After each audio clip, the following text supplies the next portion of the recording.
Hi, everyone. Welcome back to First Principles. Today we've got Elena with us, and we'll be talking about emotional intelligence and leadership. How are you doing, Elena?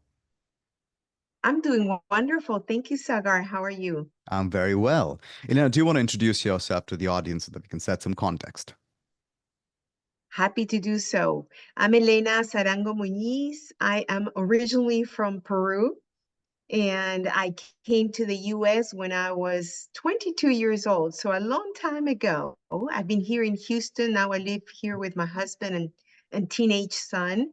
I'm an executive coach that weaves leadership with emotional intelligence to help leaders be more authentic and happier in what they do, not only at work, but in their personal lives. Awesome. Okay, so let's dive right in then. Um, what attracted you to this particular topic, like of emotional quotient or emotional intelligence? What attracted me to emotional intelligence or EQ, which is different from IQ, is that as I worked with leaders for 2 decades, pretty much more than 2 decades, I saw how developing that muscle, the emotional intelligence muscle, helps leaders be able to connect with their teams and with their leaders. And they start moving that needle in the organization to where they start transforming the culture of their workplace. With emotional intelligence, they're able to build trust with their teams. They feel more at peace. Their conversations are not a I have to, but more of I get to. And there's more satisfaction overall, not just for the leader, but for all the people around them. So I saw that transformation as I learned and discovered more about what emotional intelligence is, about what it takes to develop that skill. And I just fell in love with it, and because I've seen the results of what it takes, um, what happens with emotional intelligence and leadership when they come together. Right. Okay. So then again, diving into the basics, what's your understanding of emotions? Like, how would you categorize them and how do you approach them? Right. So my interpretation of emotions is, this habitual response to our thoughts. Habitual meaning it's instinctive. Right. We don't necessarily choose our emotions Hmm. on a day-to-day basis from the moment we wake up all the way until we go to bed.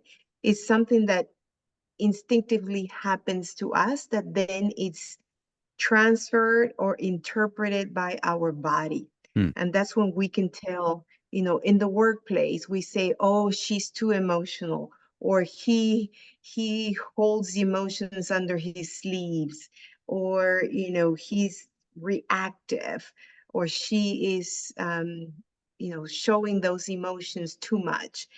And what it is that, okay, you're seeing the emotions coming through and not understanding really what's behind the emotion.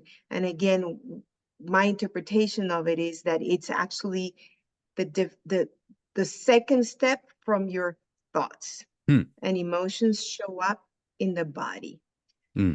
and they are instinctive. So that's what emotions for me are, and that's how people show up in the world. So, in your experience, then, you don't think emotions are like mediated with cognition, or they can be, or they can't be, depending on what the person is at, where the person is at. So, like, if you have an instinct, you feel fear, can we arrest that with some thought, or is it you have to just experience it? So the emotion is directly connected to the thought. Okay. Okay. What you can actually um, do is control the thoughts, Hmm. so the emotions are not what will get you in trouble, will not be that reaction, Hmm. but it's going to be more of an action. Right. And there's this amazing author that talks about, when you are able to put a pause between um, the trigger and your reaction, Hmm.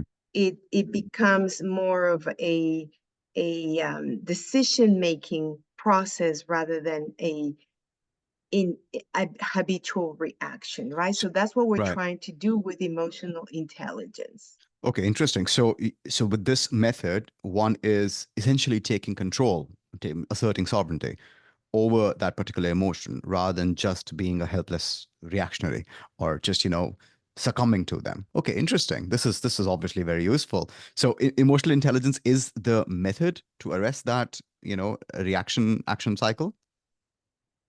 Exactly. Emotional Hmm. intelligence is a tool that it's a skill that you can use to create that pause to be able to manage those emotions better so you get the results that you want. Hmm. And it's not only managing your own emotions, with emotional intelligence, you can actually manage the emotions of others because of the way you communicate with them, the way you deliver your message.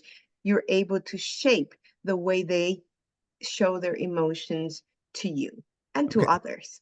If That's you why don't, it's so key for the yeah. leader to tackle that skill. So if you don't mind, I want to just get a little bit deeper before we move on to the other topics here. So Yes, obviously the person, the coach, or not the coach, the leader who's getting trained in this, they obviously have a good mental model of doing all of these things. Now what if the counterparty, uh who you're trying to have a relationship with, and relationship very broadly defined, if they are not, let's say, on board or enlightened to this particular method or this way of thinking, can this still have an effect?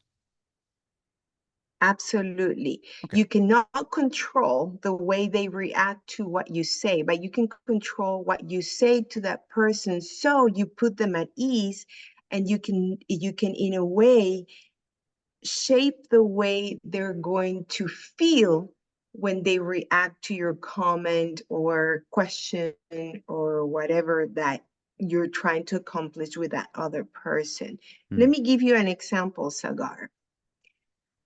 I just actually taught this skill to a group of amazing HR professionals at the HR symposium a couple of weeks ago, Hmm. which is when you want to talk to a leader and help that leader be more at ease and not reactive, you ask questions that are open-ended, for example, with a what rather than a why.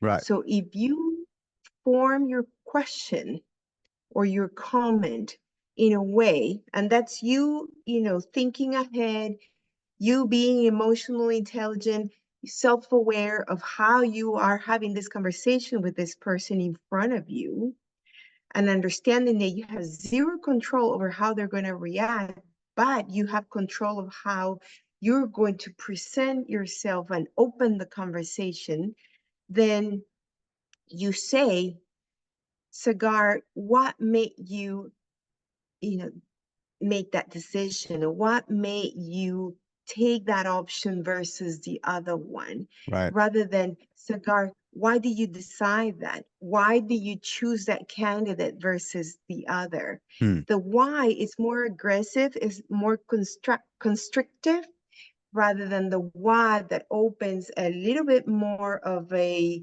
window for the leader to explain the what. And as they explain the what, you have cleared some space for them to say what they want to say without feeling attacked or cornered because it's HR, because it's an employee that is upset at them or whatever that Okay. So is. Does yeah, that make sense? it does. It does. It raises a question as well. So you said why is a little bit more aggressive and it can corner somebody. Now, I've heard multiple perspectives on that. Like I tend to agree that we do need to get to the why, but sometimes somebody who is again not bored, and I guess there is let's say a high level of trust isn't there, then the why can feel very, like, hey man, why I'm not under investigation or whatever. So, this is an interesting point. Okay, but whys are not always meant to be aggressive, right? We just somebody's genuinely trying to get to the bottom of an issue, or are they, in your opinion, always aggressive? No. The why Okay. is a very good question to ask. Absolutely. But there are the why has its place Right. in a certain conversation in a conversation. Um, when we're talking about putting the person at ease first to be Hmm. able to open up, you start with something like what or how. How do you think we can, manage this? What is your opinion about how we can go about this situation?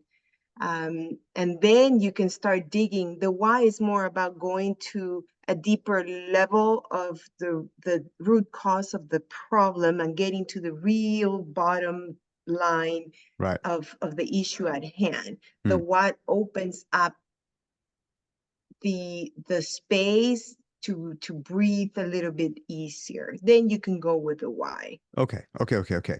Now, Mhm. a person who is practicing this, I would imagine that they need to have a certain level of emotional maturity and stability, because if they don't have that, then they are going to be reactive.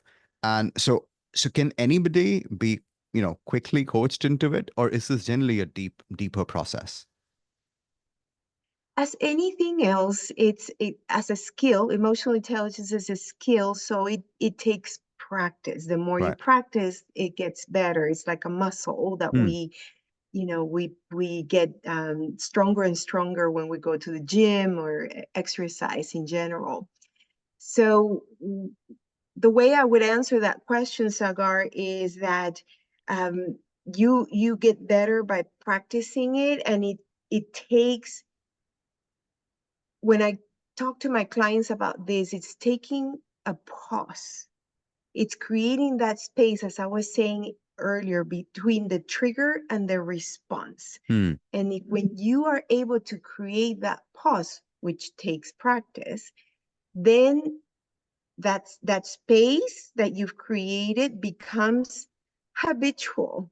So instead of you, when you ask me a question, instead of me having the need to respond really quick, that response becomes a reaction, not a response. When Hmm. you insert the pause, it becomes a response because it's well thought, and therefore it creates a better result. So a pause, if we practice silence, pause, and it could be different ways, breathing, it could be maybe, I had a client who sent me this email. I'm about to send this email to my boss. It was clear that email was clearly written without pausing, right? She was very upset about a situation, and she immediately went into panic mode, wrote this email. Fortunately, she paused to think maybe I should show this to my coach. So when I saw that email, I said, let's get on a phone call. So it's and I suggested, next time you want to write an email like this, first take a walk or just go and sip, a little bit of water, or make a phone call to someone you trust and say, listen to this email, how does this sound to you? So creating that space in between trigger and reaction, it becomes a better dialogue with better results. Okay. So I'm on board with this as long as the other party, I assume, is also acting in good faith. Sometimes what happens is that the adversary or the alleged adversary is not acting in good faith. They are looking for opportunities to manipulate language, to just essentially gain points. Now, is this technique useful there? Or we just go back to the, age old chimp aggression behavior, and that's more useful there? What's your take on that? I would say this technique is even more effective when we are facing a situation like this. When we use emotional intelligence when there is conflict, Hmm. as a matter of fact, I'm about to speak about that at another event. Using emotional intelligence when resolving conflict at the workplace, Right. it's actually even better Hmm. because, and this is when I'm going to talk about curiosity. Right. So being curious, asking questions, showing interest in really understanding how that person is viewing this situation is critical. So in conflict, what you're trying to do is actually put everyone in a neutral level, right? Mm. It's like a ladder. It at the bottom of the ladder is aggressiveness and um, uh, I would say violence and Mm-hmm. real conflict. And as you move up the ladder towards happiness and peace, in the middle, imagine there's a neutral step. Right. And when you bring in conflict, you want to bring everybody first to the neutral step before you can climb up to the peaceful happiness, everybody, understands each other Mm. step. What would you say to people who would say that this is all like kumbaya? Because my counter is that to practice this, you need incredible strength because you can't practice this if you're weak. Um, is that correct assumption? Like in order to be It's a emotionally good, mature, you need to be strength. You need to have strength, internal strength. and that's a good question. And I will challenge that comment with being strong in that skill is a result of practicing. Okay. So it's the end result. Hmm. So yes, you will get strong, you will be emotionally intelligent as a result of you practicing this. You Right. don't have to be strong in for you to be able to be emotionally intelligent. Does that make sense? Yes. So I guess another way to ask you is if you are, let's say, auditioning clients, recruiting somebody who might be a good fit for you as a client or not. Now, what are you looking for? Like, are there, like you said, you mentioned curiosity. So is there other steps that you think if one could have that or at least develop that in the initial sessions, it's going to be very useful for them?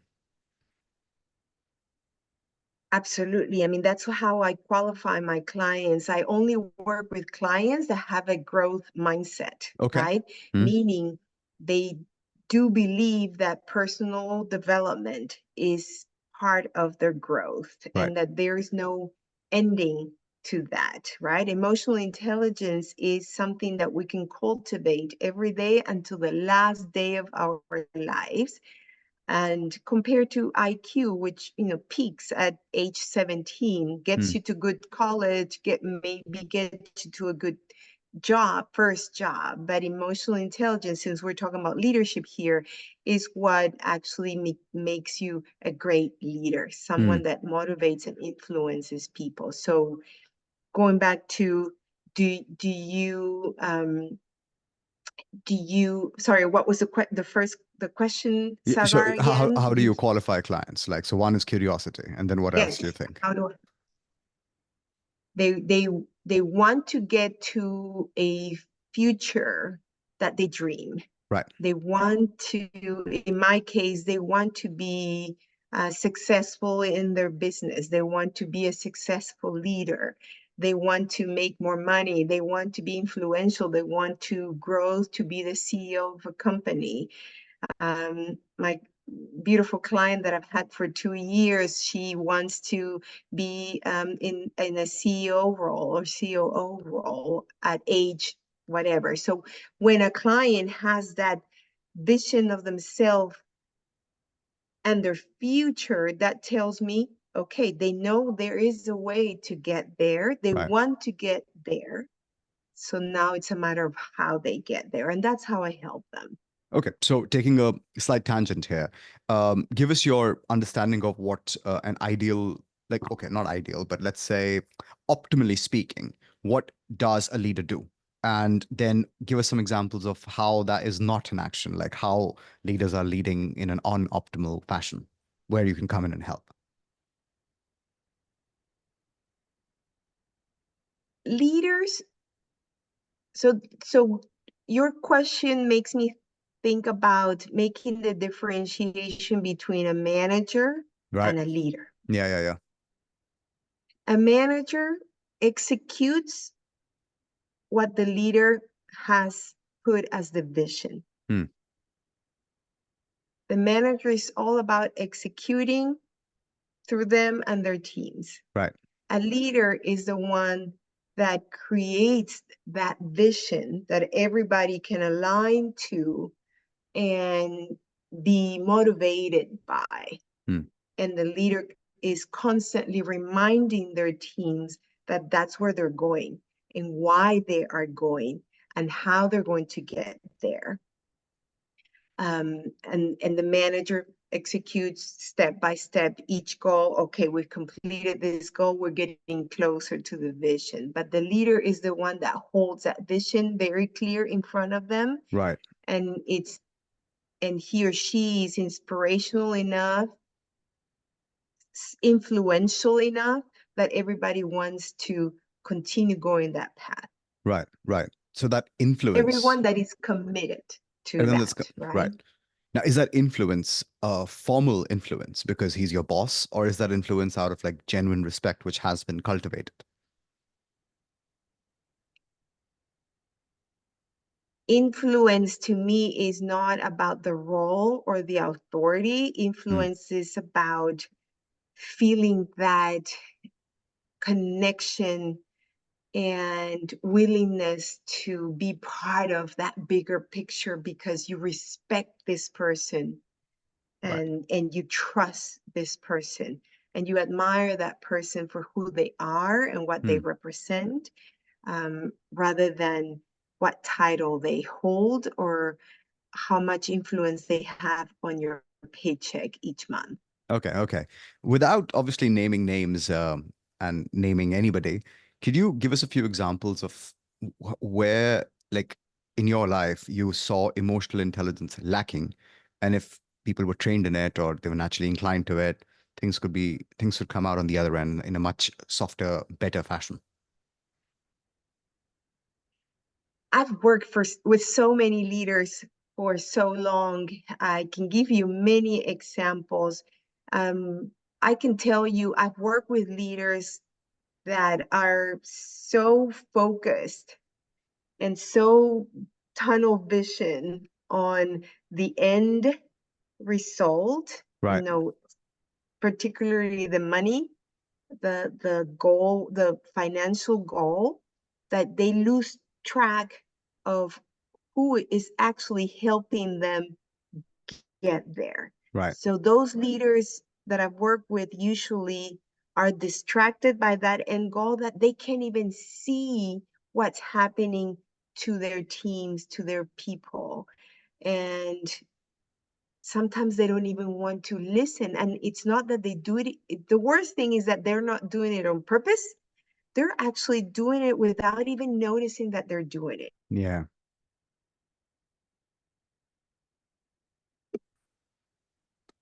Sorry, a bit of a snack. We hit a bit of a snack. Are you talking about leaders who have a tunnel vision, but they are not, but they are just, they don't even know what they're doing and they're just really obsessed with that and ignoring everybody else around? Right. That tunnel vision creates these walls, right? They have these walls that they can only see that end result and they not only ignore what's happening around them, but they're also ignoring their own well-being Right, and their personal, impact on their lives, their families, etc. Um, and that's sad. I've seen it many times. That's sad. It doesn't end well. It might have a temporary effect, positive effect, but at the end there's other issues that start coming up, and it it's sometimes kind of resets them, and they have to start all over again rather than seeing progress of their work. right, right, Does that right. make sense? Yeah, yeah. Okay, so a slightly different question then.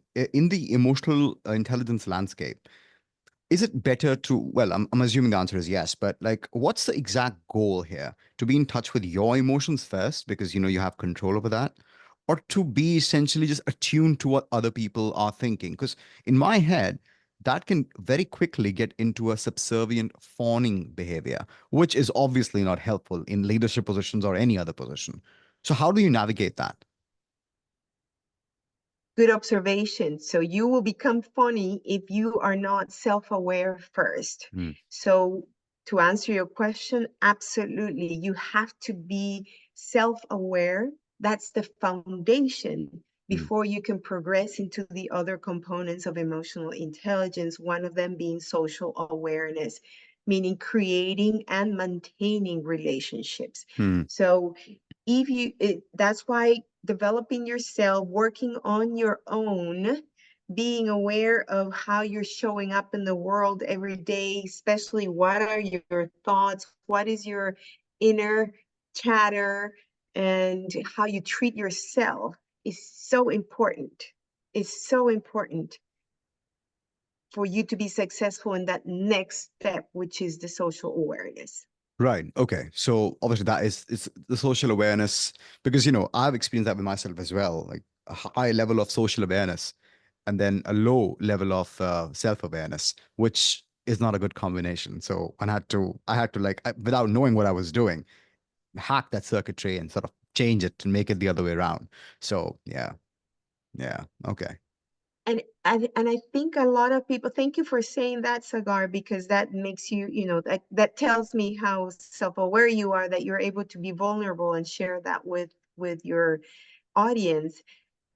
Many people, especially leaders Hmm. that have big teams, are that way. They think that their role is to control their teams, to be completely responsible for how their teams act and behave without ensuring that the way they are communicating, that the way they are showing up, body language, verbal, mental, spiritual, Hmm. how they speak, how they look at each other, Their vibes. their vibes, their energy, Yeah. how they listen. If they're not aware of that, then the results of how people are going to react to them and how they're going to follow them is going to be completely different Hmm. than someone that says, okay, this is how I feel, this is how I'm comfortable with how I'm feeling. I'm comfortable with how I'm showing up. I'm comfortable with being vulnerable. And vulnerability has a completely, we could have a different podcast on vulnerability because it could be good, sometimes it could not be so good. Hmm. But being able to show up in the world authentically, but with love Hmm. rather than fear, Right. is what is going to help you then create that following, that trust with the rest of the people. And Yes. when I say love and fear, to me, I don't know where I read this. I heard it first from Wayne Dyer, one of my favorite authors in the entire world. Unfortunately, he passed away, I think at least 5 years ago. Hmm. He talked about this range, right, of emotions, talking about emotional intelligence, but he wouldn't call it emotional intelligence. And he said there's just two powers in the universe: love and fear. Hmm. And your actions are driven by either love or fear. Anything in between can be regulated towards one side or the other. And that to me is a powerful, powerful way of seeing things. I actually have drawn that that equation on leaders' boards to remind them, how are you going to show up today? With Hmm. love or with fear? So is curiosity a tool to switch over from fear to love? God, I love that observation. I would say curiosity will be right there in the middle, that middle step that we talked about in the ladder. Right. Curiosity will definitely move you more towards love than towards fear, Right. because curiosity is that yeah, you say tool, I would say that switch, Okay. right? A switch. Curiosity will Interesting. be that switch. that helps you say, "Whoa, yes, I understand now." Because you know what, curiosity, the way I see curiosity is that it's like a swifter where you get to the essence of who that person is. And everybody, every human being in their purest, more pure essence is someone that was born from love. Right. And if you are able to get to that point, that switch easily goes to the left rather than to the right. Hmm. NLP, which is neuro linguistic programming, is a methodology to really connect and communicate with people. Talks about the interpretation of the world, how we human beings interpret the world. All of us, all of us interpret the world in a completely different way. There's Hmm. not one person that interprets their world the same way as the other. There's studies about even twins, identical twins, born same time, say completely different interpretation of one situation versus the other. And when you use that combined with curiosity, so it's a truly real understanding that the person in front of you interprets the world in a different way, and you want to really understand how they do interpret the world, Yeah. then that's when the magic happens. Hmm. Okay. Now I'll ask you a slightly controversial question. There are a lot of Yeah. folks like emotional intelligence is in vogue. It's been in vogue for a while. Now, I think in my experience in the corporates for the last 10 years or something, some folks really get it and they don't need to have those brands like, I'm an enlightened leader or whatever. Of course, that's cringy in itself. But some people pretend to get it. And instead of using it as a genuine, curious way to form relationships that are long lasting and what have you, they're using this again as a method to showcase their lack of understanding. And the worst part is they don't know that. And they just keep, they have the theories, they have the words, they mouth the words, but I sense a lack of integration. I don't feel that it's real. Can you catch that? And if you catch that, how do you train such a person to, first of all, shed the nonsense that they're projecting, and then sort of like really own the whole, framework of emotional intelligence? Interesting question. Let me think about it and how I want to answer it, Yeah, Sagar. yeah. If you imagine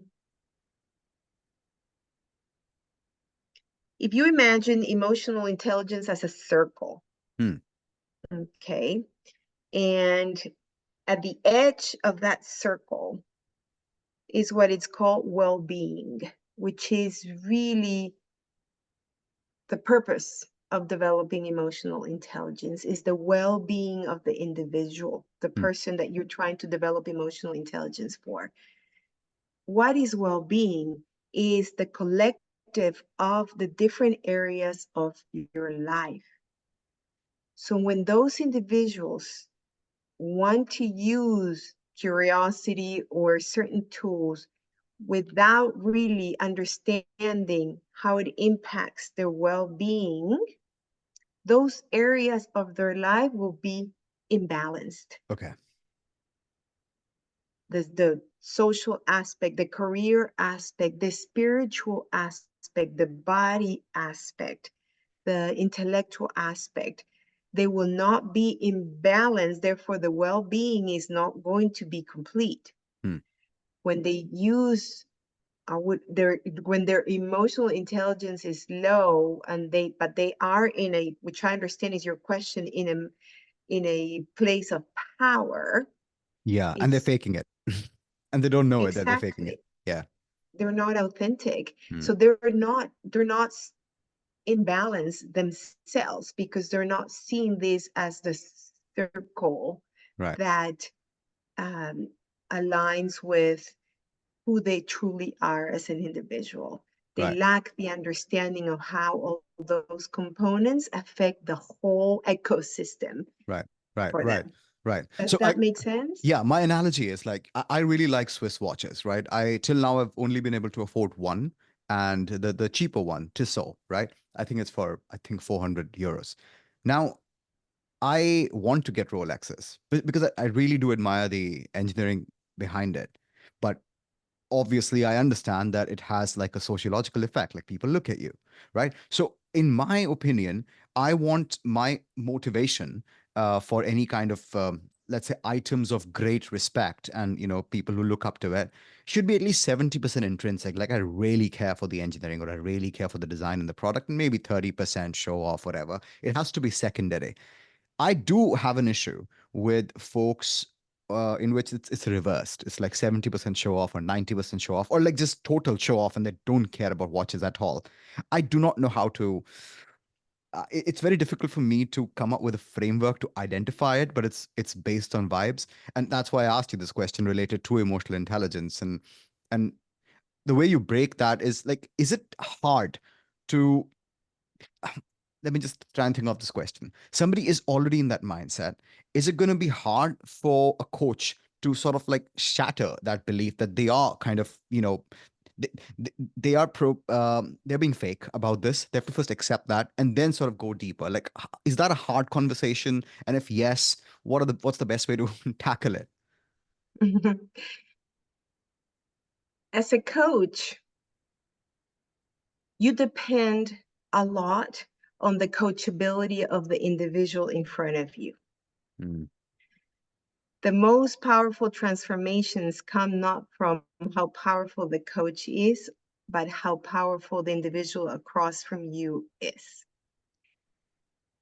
When you describe that analogy with the watch and the 70-30, 30-70, I can see already how I see sometimes my clients.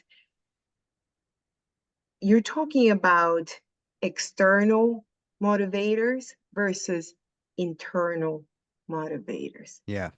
Cigar, it can take one question.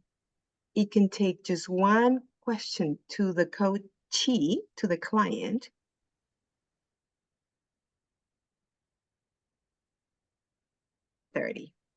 I'm from 30 to 70. Right.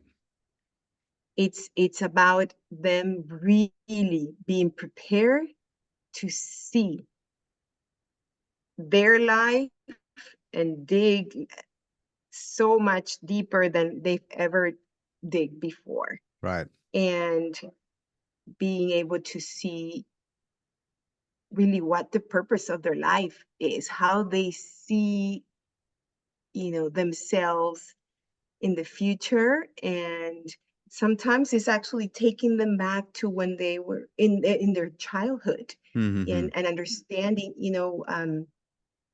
Simon Sinek talks about the why, Right. right? He wrote Right. a book about it. When you understand your why, and sometimes it's taking you when you were a child and you start seeing the patterns Mm, of what you have created in your life, ooh, that light bulb can come up really fast. But again, it depends on how the individual in front of you is open to receive that, right? mm, And I've had amazing, amazing transformations with one conversation. I mean, I had this beautiful client of mine that it took just one call. It took us 2 hours, but we got there in one phone call. right. And sometimes it takes techniques, right? Like I made her, grab an item and kind of walk her through the exercise of describing that item, but how she saw her life versus her option. She had two options. One was, staying in Houston. The other one was going somewhere else for a job. And that exercise brought those walls down and cleared that path completely, that she saw something that she had never seen before. Right. So that flip 70-30 happened right there and there. Some clients, it takes months. some Mm, some clients might never be able to get there. it right. depends it depends on how coachable you are, which usually is how deep is that issue you're in front of you? How painful sometimes that issue at hand you're dealing with, Yeah. how painful that is. Yeah, yeah. I'm actually going back to, I guess, Victorian England, late 19th century, early 20th century, upper class England, where there's the eccentric English gentleman or lady, and they are really internally driven. I mean, they're scientists and they don't need to work, but they're scientists and this and that and all of that's going on. And then the other side, there is like the, I don't know, some kind of tea party going on or something or the other going on, where essentially people are just they all show offs. So it's one could feel that energy. It's very difficult for me to describe it, but it's ostensibly the same thing. They're all dressed well, all of these things, but this lack of integration, I guess it shows. And even people who are not very, let's say, high IQ, I think the lack of integrity or phoniness, I think it's going to show up. So if it's showing up, my advice is to people to, at least start be open to that, and then maybe come to a coach like you to it really like work through that issue, because it's yeah, anyway. So, and that's an advert for you, but I think it's an important thing to be solved. It's what you just said is a great tool for Mm, people that are in that place, because what you just described is the observation mm, part of it. mm. When you are able to take the time to really observe your own behaviors and thoughts, Yeah. and you journal them, because that's Mm, an exercise that I always, that's if you want to be coached by me, I'm going to ask you to journal every day. Is when you start with making those observations and writing it down in a piece of paper and reading and putting your heart out, because nobody's going to see it, not even your coach is going to read that. It's just you. That's when you start developing that self-awareness. yeah. That's when that transformation starts happening. That's when you start really noticing how you're showing up in the world. Yeah. And next day, you're going to be a little bit more self-aware, I can assure you. Yeah, yeah, a personal retrospective where initially you can start off with just like going through the motions, but then hopefully you get to a state of, let's say, you should have that desire to then integrate those findings from the retrospective which comes in. Excellent. Okay. So taking a slightly different turn now, you've worked in multiple cultures, multiple countries. Do you see any obvious differences, culturally speaking, in the way people approach emotional intelligence?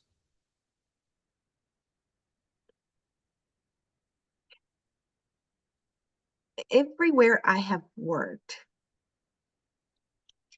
for some reason, I've always had interest in people. So Mm, I've always been able to see that, how people interpret the world different. So I've been able to cut through the, oh my God, this person is ugly, and have been very curious about why is that they're behaving that way. So going back to cultures and countries, yes, there are cultures where they're more open, they're more receptive, um, they're less reactive. But I think that might be more of a awareness culture rather than a country specific culture. mm-hmm. So I can't tell you, Peruvians are more emotionally intelligent than Americans, or Yeah. Indians are more. I can I there's no to me there's no differentiation. It's more about the human being that is in front of you, and it's more about, okay, um who you hang out with. Mm-hmm. So if you surround yourself with people that bring that possibility of you becoming more self-aware in a safe environment, then you start creating that tribe. I call it my tribes. And so I try to surround myself with those tribes of people that keep pushing me to become more emotionally intelligent. And it has its ripple effect, Yeah. right? That's why my logo for my company is that drop in the water. It has that ripple effect because people see you, and I've seen it myself in the tribes that I insert myself in. I see the beauty of the the transformation of the people that maybe were defensive and not very self-aware to, oh, I like that. That's interesting. I'm going to open up myself a little bit more. Yeah, I'm not yeah. going to say exactly which groups, but I've seen that that effect being repeated in the different circles that I've inserted myself in. Yeah, well, I'll take the names of groups for myself because it's okay if people perceive me as prejudiced. I'm not. I'm just being curious, and these are my observation. First of all, let me preface that with saying that any discussion on culture is slightly. It could become problematic because people tend to not understand that culture moves, and the whole fact is that it has to move, right? So that's one, and then of course there are network effects, there are subcultures, there are like diaspora cultures. So even if people are living in like very famously Ashkenazi Jews and even Indians and overseas Chinese, like yes, there are like big centers, but then they are very committed or sorry, very distributed. So all of those things obviously take play a role. But I've seen that very stiff upper lip kind of culture. So let's say Northern Europe, like Norway, England, but again, England, certain classes in England, they sometimes it's not just a good stoic integration, they're just repressed, right? And then on the other hand, there are cultures, Southern Europe, India, loud and very emotional, and not a fan of that. But that's important to integrate with the whole cerebral thing, because if you don't express yourself in any way, like how do you, like, they're just emotionalism, then that's just pure repression. I mean, of course this is a caricature, but this is my experience. I think interesting thing in Israel was I found in Israel was like, yeah, there was the emotionalism element to it. They were not very stiff upper lip, but they also were cerebral. So, and it was very direct, and it was a breath of fresh air. The bureaucrats are direct. A lot of people are direct. So I mean, I prefer that. And if I can engineer that in my life, like, well, and there's a book called Radical Candor, right? That radical candor is something which I would like to see, but not abused radical candor. Like in the episode, sorry, in the series, I think it's called Silicon Valley. This was made fun of, like that whole concept of radical candor was bastardized, and it was basically being used to be an obnoxious person. But yeah, sorry, that's just my long way of saying that I that's the reason I'm interested in cultures, not to cast aspersions on them, but like to learn what can be implicated. And what you just said is beautiful, because what you're saying is that those cultures that you admire are though, and you talk about directness. To me, that's confidence, right? Hmm. And that's being comfortable with who you are. Right. You're not afraid that what you're going to say or do is going to have a negative effect. And when you come from that place of this is who I am, and it's okay if you're not okay with me, Yeah. then that is an emotional intelligent person. Yeah. Yeah. Emotional intelligence, and I want to make sure that that's is not misinterpreted. Hmm. It's not about making the other person feel, you know, um, Good. making sure that they're okay, Right. that they're comfortable. Sometimes you make the person uncomfortable. Hmm. Yes. It's about the other person's emotional intelligence. How do you react to that, right? Are you okay being uncomfortable? Are you Yeah. comfortable being in discomfort, Yeah. right? So it's the confidence that what I'm saying to you is is about me. Hmm. It's not about you, Yeah. right? Yeah. And there's many, I know many people like that, and I love that too. I love that at the beginning, when I first came to this country, that was shocking for me. When I came to the US, people were, to me, very direct compared to my Peruvian culture Yeah. of, no, I'm not gonna tell you, oh no, you look beautiful, or you did this, and that's not what they're thinking, right? Yeah. They go back and tell somebody, oh my Yes. God. um and I'm not generalizing, but Yeah. that's what I remember. Some parts of my childhood, that's how I saw my culture. Yeah. And then I come here and they're like, Elena, that dress is not the right dress for this occasion, Hmm. and or I remember the first time I heard a boss telling me, first and only, you're not indispensable, right? Mhm. You're I can replace you, or I'm sorry, irreplaceable. Hmm. Sorry, I can replace you at any moment. You're Hmm. not it in this Hmm. organization. What do you mean? I thought I was it, right? That was many, Yeah. many years ago, early in Yeah. my in my career. But that person taught me a pretty big lesson. And she Yeah. was fine telling me this. She didn't feel sorry or anything. She knew that that was a lesson that I needed to learn that was going to make me a better professional. Yeah. And it did. Yeah. I'm saying that story now, 30 years later. Yeah, yeah, yeah. I do need to be careful with that though, because even like a lot of people in the guise of being direct, they're just obnoxious because sometimes they mean it in a bad way. So again, very difficult to, I mean, if you can write a book about this, it'll be great. Like in the sense that how do you say that with love and curiosity? The being direct with love and curiosity, I think I mean, there's a phrase, right? I'm being cruel to be kind. That's not cruelty, but it looks like cruelty and it is leading to kindness. I think that is important. Like the culture I come from, like mostly India, and I am generalizing. And of course, I know there are a lot of subcultures over there. I'm one of them. But like, let's say you would ask somebody how to get from Houston to New York, right? So they would not ask you to take a flight or just give you a direct like interstate route. They'll first ask you talk about going to San Francisco, then they'll talk about going to Chicago, or maybe don't go to New York, maybe go to Peru first, and then go to. I'm like, man, how do I get to New York? Like, that's the question I'm trying to ask you. A lot of people are tolerant to this kind of.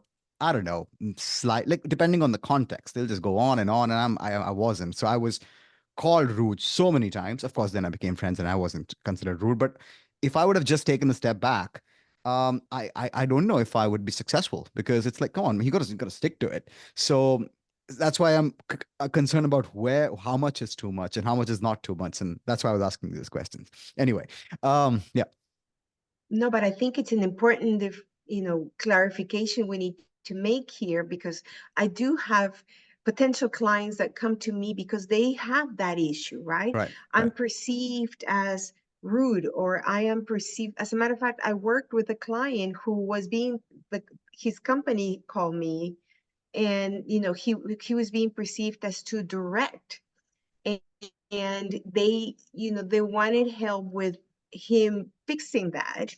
And it is about, sorry, Sabar, somebody walked in. No worries. We're gonna have to edit that. um so it is important to find that balance in between, with also taking into consideration how how much that person. Hmm. I tell my clients about Stephen Covey's 7 Habits of Highly Effective People. There's a tool in there that I use all the time, Hmm. and that tool is the emotional bank account. Right, If that emotional bank account is empty, you cannot withdraw, because you're going to be bankrupt, right? right, So you're going to be in deficit. You have to put some coins in there before you can withdraw. right. It's the same with a relationship. If you've gotten to know the person a little bit, if you really have a genuine interest to help, you can ask a couple of curiosity questions. What are you wanting to accomplish in this conversation? Hmm. How do you see this being a successful meeting? Yeah. And then you can say, great, may I share with you my thoughts on how this is going, how I see this is going, or do you mind if I share with you my take on what you just said? Will that be okay? So when you do it with curiosity, when you do it with respect and with the positive end in mind, Hmm. that directness will land much softer than not. Okay. Does that make sense? Yes, it makes so much sense that I'd like to. This should be the good end to the content section of the podcast because this is something to people should really pay attention to this. Okay, so how do people work with you, Elena? Where can you be found? And just give us your details if somebody wants to get in touch with you. Sure. I work in 3 different ways: one-to-one coaching sessions. I do group coaching sessions for corporations as well. And I'm also a keynote speaker. So if someone wants to hire me to go and speak at their event. You can find me. I'm in social media. LinkedIn is probably where I'm the most active. Hmm. I also have a newsletter. If anyone wants to sign up for the newsletter, it's a weekly leadership insight weave with emotional intelligence that Yeah, I issue every week, and my website. And I'm in Instagram and Facebook. And perfect. all that is in my website, which is www.sarangocoaching.com. Got it. So You it's can my put that job in your to. notes. I will. I'm gonna extract the socials as well from there. And finally, any parting thoughts, like one sort of bumper sticker for people to take with them?